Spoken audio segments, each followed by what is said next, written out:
تو مفتی صاحب آج ہماری ناظرین کے لیے کچھ خاص اور خوبصورت واقعہ میرے خیال سے آپ لے کر کے آئے ہیں، میں چاہتا ہوں جی یہ ایک حدیث ہے جو میری نگاہوں سے گزری، میں بتاتا ہوں، اور اسے سن کر کے رونگٹے کھڑے ہو جاتے ہیں، اور ایسا لگتا ہے کہ 1400 سال پہلے جناب محمد رسول اللہ صلی اللہ علیہ وسلم نے یہ بات کہی ہے، لیکن جب اس کو پڑھتے ہیں اور آج کے حالات دیکھتے ہیں تو ایسا لگتا ہے کہ حضور آج موجود ہیں اور وہ خود اپنی آنکھوں سے دیکھ کر کے یہ باتیں بتا رہے ہیں۔ اللہ اکبر، سبحان اللہ۔ دیکھیے حدیث میں ہے، حضرت ابن مسعود رضی اللہ تعالیٰ عنہ کی یہ روایت ہے، فرماتے ہیں کہ قیامت سے پہلے کچھ علامتیں ظاہر ہوں گی۔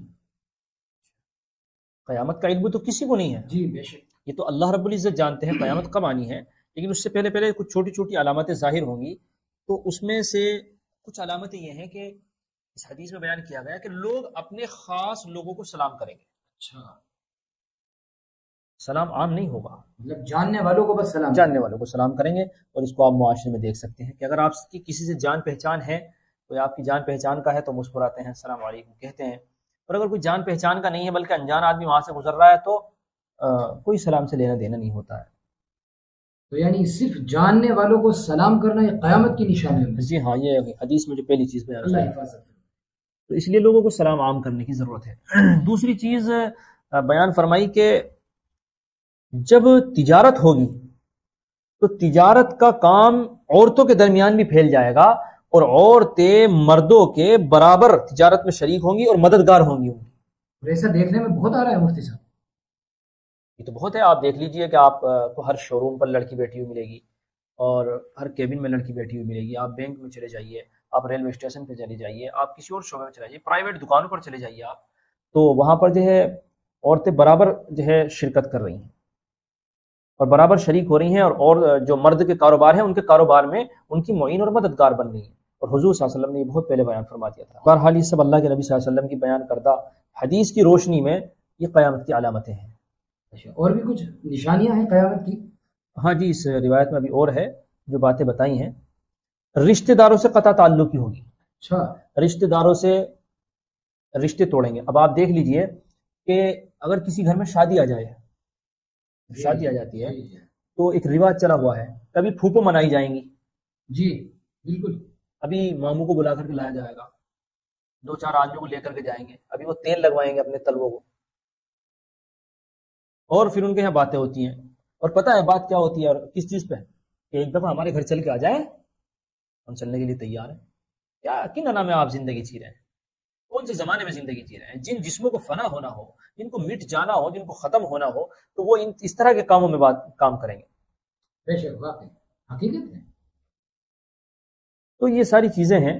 ہاں اگر سامنے والا اس مزاج کا ہے کہ اس کے اندر کچھ انا پرستی ہے، اس کی اصلاح کی نیت سے آپ چاہ رہے ہیں کہ یہ آدمی میرے گھر پر آئے تاکہ اس کی اصلاح ہو، اس کے دماغ میں جو رونت بسی ہوئی ہے، جو بڑائی بسی ہوئی ہے، اس کے تار ڈھیلے ہوں، آپ اصلاح کی نیت سے اگر ایسا کر رہے ہیں تو پھر وہ آپ کی نیت ہے، اس پر انشاءاللہ آپ کو اجر ملے گا۔ لیکن میں عام معاشرے کی بات بتا رہا ہوں، عام معاشرے میں یہ کام اس لیے نہیں ہوتا ہے اصلاح کی نیت سے۔ یہ میں نے اس لیے بتایا کہ بعض جگہ پر کوئی مصلح ہو سکتا ہے، کوئی نیک آدمی ہو سکتا ہے، وہ بھی یہ کام کر رہا ہو تو کوئی کہے کہ آپ یہ کیوں کر رہے ہیں، اس پہ اعتراض کر سکتا ہے۔ تو اس اعتراض کا جواب میں نے دیا کہ کوئی آدمی مصلحتاً اگر ایسا کرتا ہے تو یہ اس کا اور بندے کے درمیان کا اور اللہ کے درمیان کا معاملہ ہوگا۔ جی بے شک، تو بہرحال رشتہ داری توڑنا تو ایک عام سی بات ہو گئی ہے، اللہ حفاظت فرمائے۔ آمین یا رب۔ حضور صلی اللہ علیہ وسلم نے تو یہاں تک فرما دیا ہے کہ لا يدخل الجنت قاطع، رشتہ داریوں کو توڑنے والا، اور یہ جملہ کہنا ہے چلو آج سے رشتہ داری ختم، ہم اس سے رشتہ داری نہیں رکھیں گے، حضور نے بیان فرمایا جنت میں داخل نہیں ہو سکتا۔ بالکل بالکل، بہت بڑی بات ہے۔ یہ حدیث میں اسی کو بیان فرمایا کہ جب قیامت قریب آ جائے گی تو لوگ رشتہ داریاں توڑیں گے، تو ان چیزوں سے بچنے کی ضرورت ہے۔ قلم کا طوفان برپا ہوگا، قلم کا طوفان برپا ہوگا، حضور اس چیز کو سمجھنا چاہیے۔ مطلب اگر آج کے دور سے دیکھا جائے تو یہ سمجھ لیجیے جو لکھنے والے ہوں گے، جو باتیں بیان کرنے والے، آج کے دور میں میڈیا کہہ سکتے ہیں، جی جی جی، کیونکہ وہ لوگ پہلے خبروں کو لکھتے ہیں، پھر اخباروں میں چھاپا جاتا ہے۔ ایک میڈیا کا مطلب میں پرنٹ میڈیا کی بات کر رہا ہوں، تو اخباروں میں جو چیز نکل جاتی ہے، رسائل کے اندر جو چیز نکل جاتی ہے وہ آج عام ہو جاتی ہے۔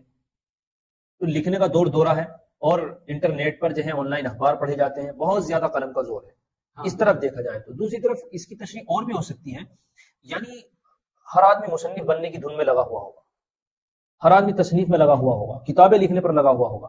یہ بھی آج کل ہو رہا ہے، میڈیا کا دور ہے اور غلبہ ہے، خوب پرنٹ ایک میڈیا دوسرے کے بارے میں خوب لکھا جا رہا ہے، خوب پرنٹ میڈیا کا استعمال کیا جا رہا ہے، اور سوشل میڈیا کتنا بڑا پلیٹ فارم ہے کہ اس پر بھی قلم کا زور ہے. قلم سے مراد یہ ہے کہ لکھے جانے کا زور ہوگا. تو کتنا لکھا جا رہا ہے، کتنا کچھ لکھا جا رہا ہے، خوب آرٹیکل لکھے جا رہے ہیں، اور ہر آدمی لکھنے کے لیے تیار بیٹھا ہوا ہے، جس کی جو مرضی آ رہی ہے وہ لکھ رہا ہے. تو سمجھا جائے تو قلم کا طوفان بہرحال برپا ہے. یہ بھی قیامت کی نشانی ہے، اگر ہاں. غور کیا جائے تو بالکل پائی جا رہی ہے. بالکل پائی جا رہی ہے. اور جھوٹی گواہی دینا، اللہ کی جھوٹی حفاظت گواہی دینا یہ عام ہو جائے گا، اور جو سچی گواہی ہوگی وہ چھپائی جائے گی. آج کل ایسا ہی ہوتا ہے کہ اگر کہیں لڑائی جھگڑا ہو جائے دو لوگوں میں، اور تو تیسرا آدمی گواہی دینے سے بچتا ہے کہ مجھے معلوم نہیں، میں تو کہیں اور تھا، میں تو کچھ تھا، جبکہ وہ جانتا ہے سچ ہے، لیکن وہ اس لیے نہیں دے پائے گا کیونکہ اسے معلوم ہوگا کہ اگر وہ سچی گواہی دیتا ہے تو یہ اس کے دشمن ہو جائیں گے. تو انسان اپنے آپ کو بچانے کی کوشش کرے گا، سچے جانتے ہوئے بھی سچی گواہی دینے سے بچے گا، اور جھوٹی گواہی کا دور دورہ ہوگا. آج ساری دنیا کے اندر جھوٹ چل رہا ہے، جس کا سکہ غالب ہوتا ہے، جس کا پلہ بھاری ہوتا ہے، لوگ اسی کی طرف کہتے ہیں. اور خوب دیکھ رہے ہیں عدالتوں کے اندر، تھانوں کے اندر خوب جھوٹی گواہی والے. ہاں بالکل. اور اب تک یہاں تک کی صورتحال ہے کہ خریدے جاتے ہیں، گواہ خریدے جاتے ہیں، خواہ خریدے. مطلب یہ ہے کہ سنا ہے کہ بولی لگاتے ہیں باقاعدہ کہ کتنے روپے میں گواہی کے لیے ہم تیار ہیں. تو بہت سارے لوگ عدالتوں میں جا کر جھوٹی گواہی دیتے ہیں، جبکہ اللہ کے رسول صلی اللہ علیہ وسلم نے بھی تو بڑی لعنت فرمائی جھوٹی گواہی دینے پر. خدا کے لیے، اللہ کے لیے ان چیزوں سے بچنے کی ضرورت ہے. اللہ ہم سب کی سلام کو عام کرنے کی ضرورت ہے. عورتوں کو اپنی تجارتوں میں شامل کرنے کی ضرورت نہیں ہے. اللہ نے ان کو گھر کے لیے پیدا کیا ہے، اور جو رشتہ داریوں کو، تعلق توڑنے کو عام کیا جا رہا ہے، اس سے بچنے کی ضرورت ہے.